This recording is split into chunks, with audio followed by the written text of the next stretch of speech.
Hello everyone. Today I am going to take you through the infrastructure and real estate sectors. Infrastructure includes buildings, highways, airports, railways, and utilities, among others, which are aimed at providing large-scale services to the public. These can be run by both government and private companies for their businesses. These are high capex structures and systems which are vital for smooth functioning of the economy. There are primarily three types of infrastructure: soft, hard, and critical. Soft infra is less capital intensive and is driven by human capital, such as hospitals, financial institutions, etc. Hard infra enables entities to run smoothly. This includes highways, railways, capital assets, etc. Critical infra is crucial for functioning of the economy and includes energy, electricity, telecommunication, and agriculture, among others.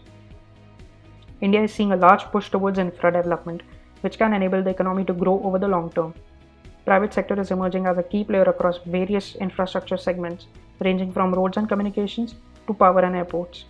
This investment towards physical and social infrastructure is crucial to get India on track to achieve its goal of $5 trillion economy size by 2025. Moving on, we look at one of the most crucial ratios for infra companies, the order book to sales ratio. The order book is basically the size of contracts the company has signed on, which gives future visibility of revenues for the company. Higher the ratio is, the better it is for the company.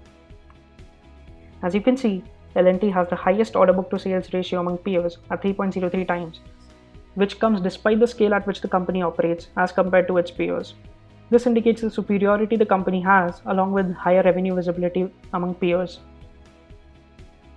Another important factor to note is that an infrastructure company realizes revenues with high operating margins, which indicates the efficiency with which the company can execute projects while maintaining profitability.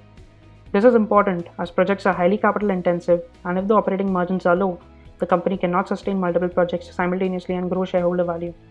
Another factor to consider is consistency, since these projects have long gestation periods and require consistency to ensure successful execution. Here, we look at the revenues and operating margins of Dilip Buildcon. As you can see, the company has delivered consistently high operating margins in the range of 19 to 23% over the past 5 years, indicating strong profitability. Another factor to look at is the revenue growth, which has grown by about CAGR 32% for the same period. This indicates that it has not only grown in scale, it has done so profitably and efficiently.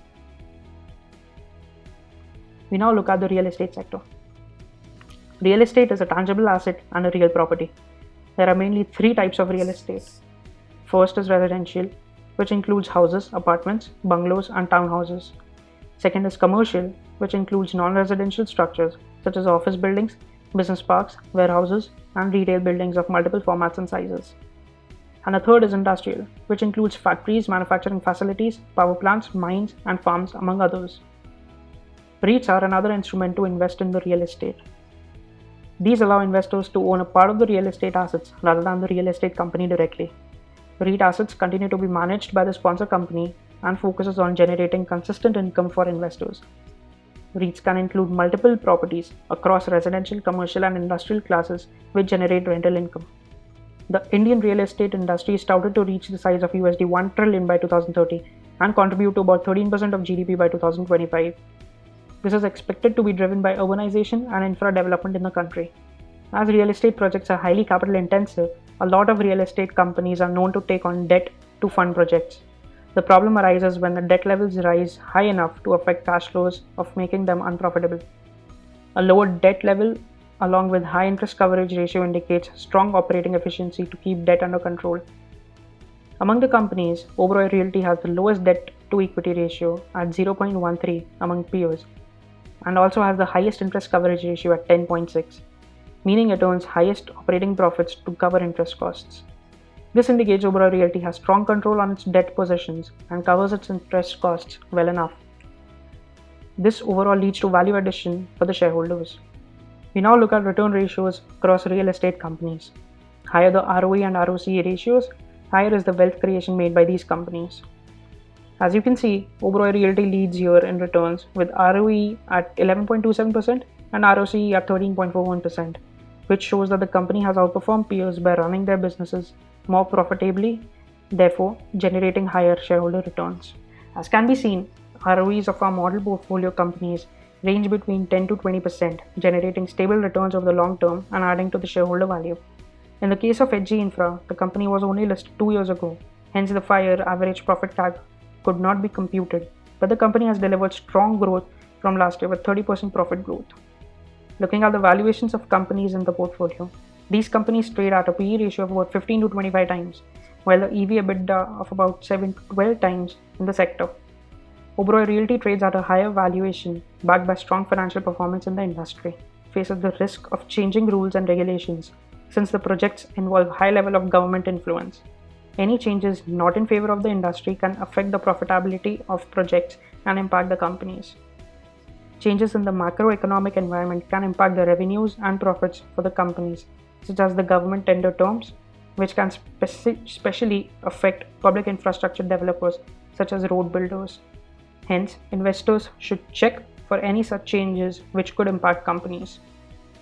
Changes in the interest rate and credit structure can have significant impact on infra developers, as these companies require both short-term and long-term loans. An increase in interest rates can impact the entire project, as these companies will have to look for more profitable projects to manage the interest costs and may not be able to take on as many projects simultaneously, thereby hampering growth. Post-COVID-19 impact, a lot of companies have adopted work-from-home model for employees. If the model becomes successful over the long term, a lot of companies may look to adopt it to save on office expenses. This might have a serious impact on the rental collections made by commercial real estate developers and affect their cash flows. The real estate market is cyclical in nature, with cycles lasting for a long period.